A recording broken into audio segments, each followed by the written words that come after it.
ఈరోజు నాయన గారి యొక్క ద్వాదశ వార్షికారాధన కార్యక్రమం. ద్వాదశ అంటే తెలియని వాళ్ళు ఎవరు ఉండరు.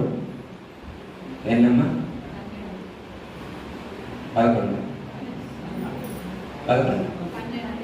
12 ద్వాదశ అంటే 12వ వార్షికారాధన. మరి అచల పరిపూర్ణ సాంప్రదాయంలో కూడా ద్వాదశి మంత్రానికి ఎంతో విశిష్టత ఉంటుంది. అలాగే నాయన గారి యొక్క ద్వాదశ వార్షికారాధన కార్యక్రమానికి కూడా అంత విశిష్టత ఉన్నది. అందులో ఏమాత్రం కూడా సందేహం లేదు. ఎందుకంటే గత 2 సంవత్సరాల క్రితం ఇక్కడ మనం నాయన గారి యొక్క ఆరాధన చేసుకున్నాం. ఆ ఆరాధన చేసుకునే రోజున ఈ పైన ఈ ఆశ్రమాన్ని డెవలప్ చేద్దామని అనుకున్నాం. ఓన్లీ 2 years బ్యాక్ నాయన గారి యొక్క అనుగ్రహంతో మరి వారి యొక్క శక్తి మరి భక్తులందరిలో ప్రసిద్ధమై మరి ఈ విధంగా రూపుదాల్చింది. ఇంకా మనం అనుకున్నటువంటి ప్లాన్ ప్రకారం ఇంకా చేసుకోవాల్సినవి కూడా ఉన్నాయి. అవన్నీ కూడా నెక్స్ట్ ఫర్దర్ అవకాశాన్ని బట్టి మనం చేసుకునేటువంటి ప్రయత్నం చేద్దాం. ప్రతి ఒక్కదానికి కూడా గురువు యొక్క అనుగ్రహం లేదే మనం ఏమీ కూడా చేయము. మనమందరం కూడా నిమిత్త మాత్రం, పనిముట్టు లాంటి వాడు. అర్థమైంది? మనమందరం కూడా పనిముట్టు లాంటి.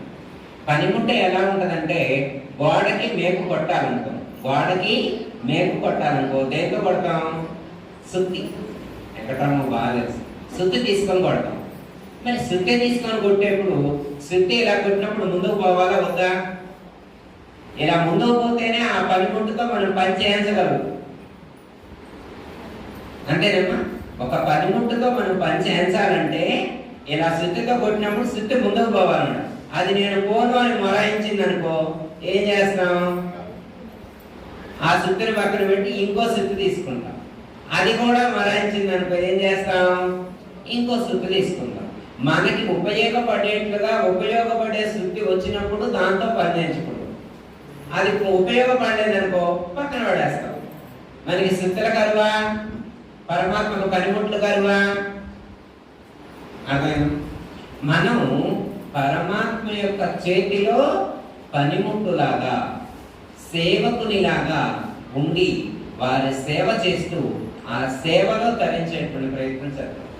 నాయన గారు ఎప్పుడు చెప్తారు, గురుని సేవ చేశారా, గురుని బోధ విన్నారా, గురుని సేవ చేశారా, గురుని బోధ విన్నారా.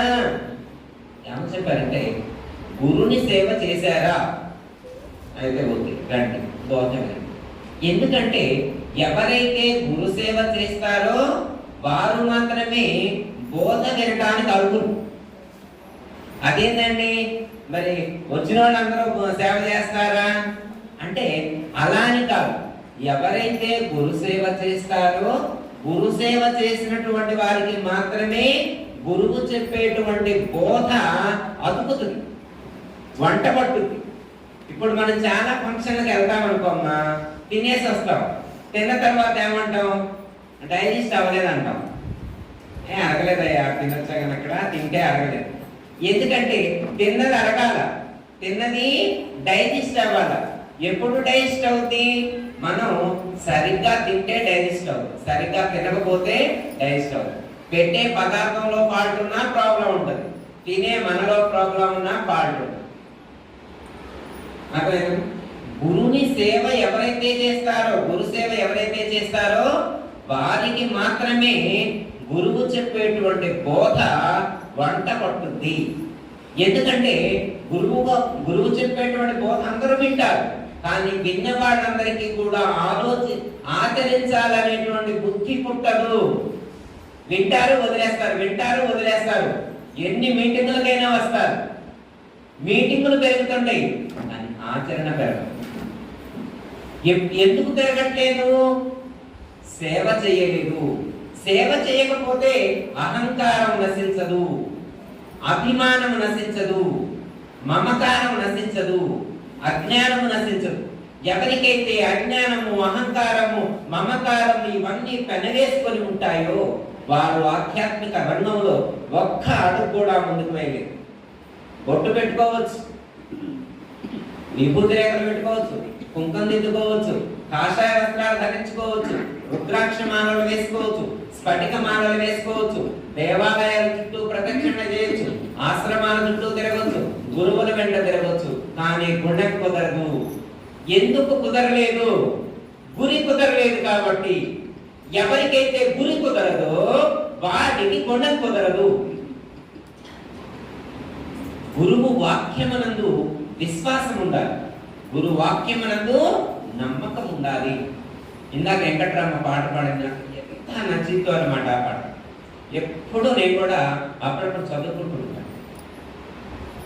మాట పలికితే మంత్రమైనది శ్రీ సత్యయాఖ్యుడు, మాట పలికితే మంత్రమైనది. ఏంటండి, గురువు గారు మాట పలికితే మంత్రమైనదట. ఏమండి గురువు గారు మన మాటలు పలికితే మంత్రాలు చదవక్కర్లేదా గురువు గారు? మరి గురువు గారి దగ్గరికి వెళ్ళి మంత్రోపదేశం చేయించుకోవాలంటారుగా. ఏ పద్మకే గురువు గారి దగ్గరికి వెళ్ళి మంత్రం చెప్పించుకోవాలంటారుగా. మరి ఆయన మాటే మంత్రం అయితే మన మంత్రం ఎందుకు చెప్పించుకోవాలి? గురి కుదిరినటువంటి వాడికి, గుణం కుదిరినటువంటి వాడికి, విశ్వాసం కుదిరినటువంటి వాడికి వేరే మంత్రంతో పనిలే, వేరే మంత్రం చదవాల్సినటువంటి అవసరం లేదు. గురువు గారి యొక్క వాక్యమే శిలాశాసనం, గురువు గారి యొక్క మాటే మంత్ర సమానం. అంతే, నాయన ఇది చెయ్యి అంటే అది చేసేదా. మనం ఎన్నో ఉదాహరణలు వింటూ ఉంటాం. ఒక ఆవిడ గారు చీచీపో అనే మంత్రం చదువుకుంటూ కూడా ఎంతో ప్రగతి సాధించింది అని చెప్పి ఎన్నోసార్లు మనం ఎగ్జాంపుల్స్ కూడా చెప్పుకున్నాం. అందరికీ కూడా తెలుసు. ఏమిటి? విశ్వాసం, నమ్మకం. ఆ విశ్వాసం, ఆ నమ్మకం శిష్యుడికి కుదరాలి, శిష్యుడికి ఆ గురి కుదరాలి. గురువుకి కూడా అంతటి శక్తి సామర్థ్యాలు ఉండాలి. అర్థమైనా? శ్రోత్రియ బ్రహ్మనిష్ఠుడైనటువంటి సద్గురువు యొక్క సన్నిధిలో శుశ్రూష చేసి సద్గురువు బోధించేటువంటి చతుర్విధ బోధలు ఎవరైతే అధ్యయనం చేసి ఆచరిస్తారో వారు మాత్రమే లక్ష్య సిద్ధిని, లక్ష్యాన్ని చేరుకుంటారు. ఎట్లా చిన్న ఎగ్జాంపుల్ చెప్పి ముగిస్తాను. పెద్దలు ఉన్నారు, మన మధ్యలో అవసరమైతే చెప్పుకోవచ్చు. మీరు విన్నదే కానీ మరొకసారి గుర్తు చేసుకోండి. ఎందుకంటే గురువు యొక్క శక్తి ఎంత గొప్పగా ఉంటుంది అనే దానికి చిన్న ఎగ్జాంపుల్ మనకి రామాయణంలోనే. మీరు వినే ఉంటారు, రామాయణం ఎన్నోసార్లు వినుంటారు. పెద్ద పెద్ద వయసు వచ్చిన వాళ్ళు మీకు తెలిసే ఉంటుంది, అయినా గుర్తు చేస్తాయి ఈ సందర్భంలో. ఒక గురువు గారు ఒక శిష్యుడు, ఒక గురువు గారు ఒక శిష్యుడు ఇద్దరు వెళ్తూ ఉన్నారు.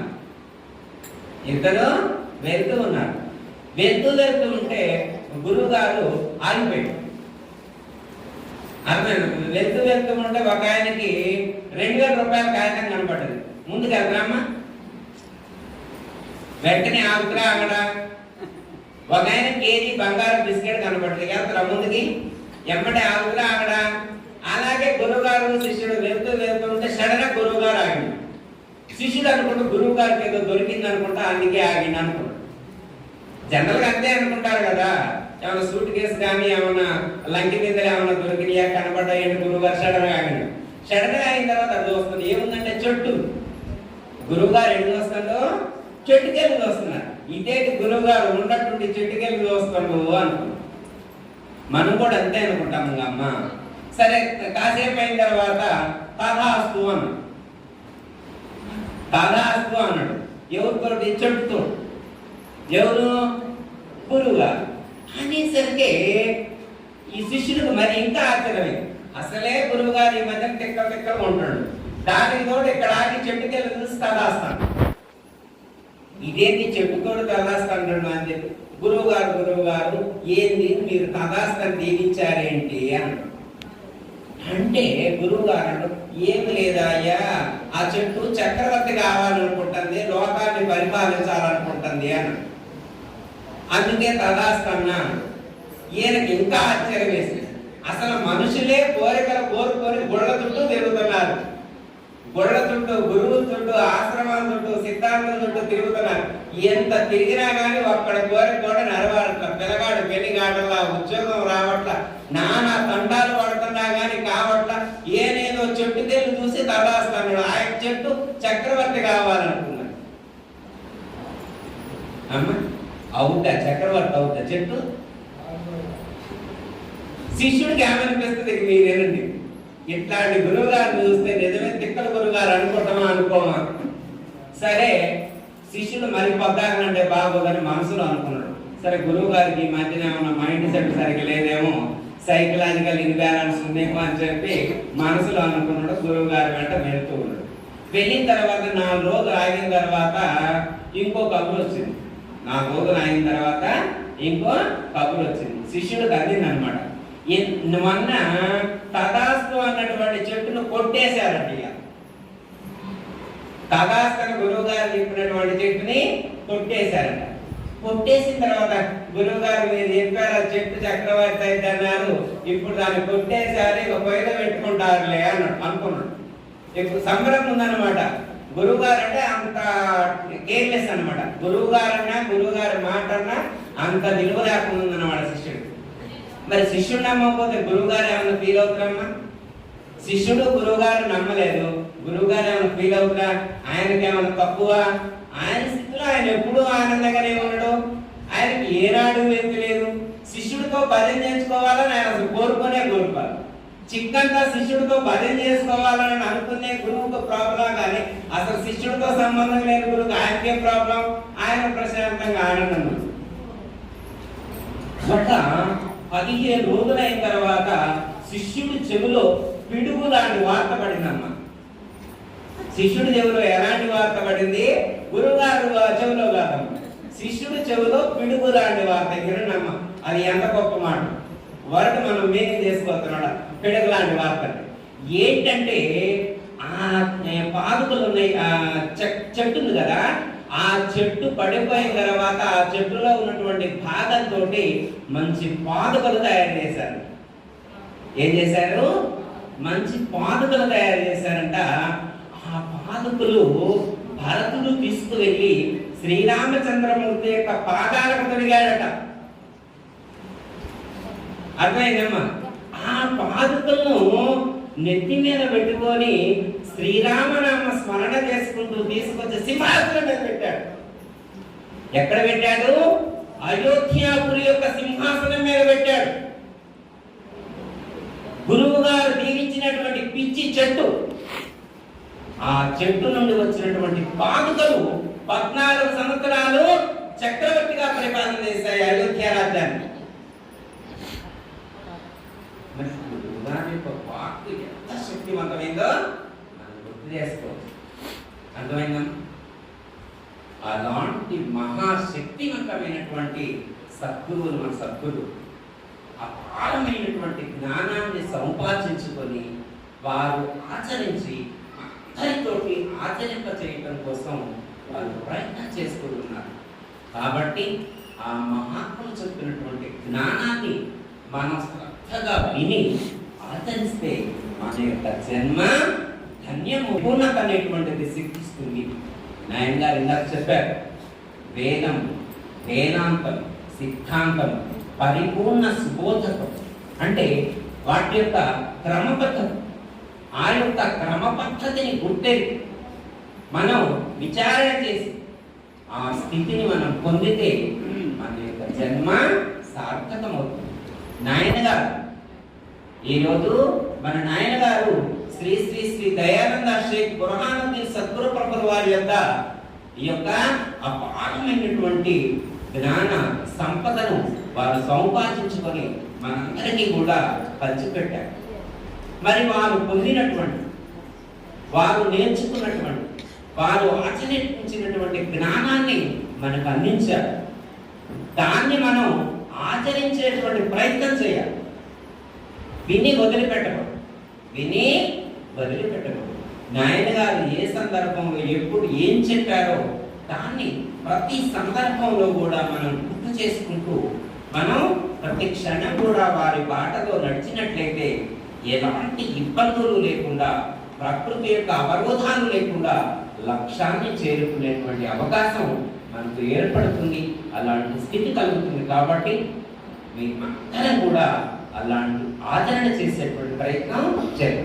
ఎందుకంటే వారి యొక్క అనుగ్రహం మన మీద అపారంగా ఉంది అని అనడానికి సంకేతం మన ఆశ్రమం యొక్క అభివృద్ధి. చూడండి, కరోనా టైంలో ఈ 2 సంవత్సరాలు కూడా కరోనా విపత్తుతోటి ఒక్క అడుగు కూడా ముందుకు వేయలేనటువంటి పరిస్థితిలో మరి వారి యొక్క అనుగ్రహంతో మనం అనేక కార్యక్రమాలు కూడా ఏర్పాటు చేసుకొని పూర్తి చేసుకుంటూ ఉన్నాం. మొన్న కూడా మనందరికీ కూడా చెప్పాం, నెక్స్ట్ వచ్చే 14వ తారీఖున మరి గీతా జయంతి కూడా మనం ఇక్కడ చేసుకుందామని అనుకుంటూ ఉన్నాం. దానికి సంబంధించినటువంటి విషయాలు కూడా మీకు తర్వాత తెలియజేస్తాం. దయ ఎక్కడ సద్గురు బ్రహ్మరాజు ఉంటుంది. అందరికీ జై గురు. మరిన్ని ఆధ్యాత్మిక రహస్యాల కోసం అచల బోధ, ఆత్మబోధ, భగవద్గీత, అలాగే పండుగల్లో దాగిన అర్థాలు, అంతరార్థాల కోసం మరియు యోగము, ధ్యానము మొదలైన అనేక ఆధ్యాత్మిక తెలుగు ప్రవచనాల కోసం క్రింద ఉన్నటువంటి రెడ్ కలర్ సబ్స్క్రైబ్ బటన్ను క్లిక్ చేయండి. అలాగే ప్రక్కనే ఉన్నటువంటి గంట సింబల్ను నొక్కండి. అలాగే ఈ వీడియో మీకు నచ్చినట్లయితే లైక్ చేయండి మరియు షేర్ చేయండి.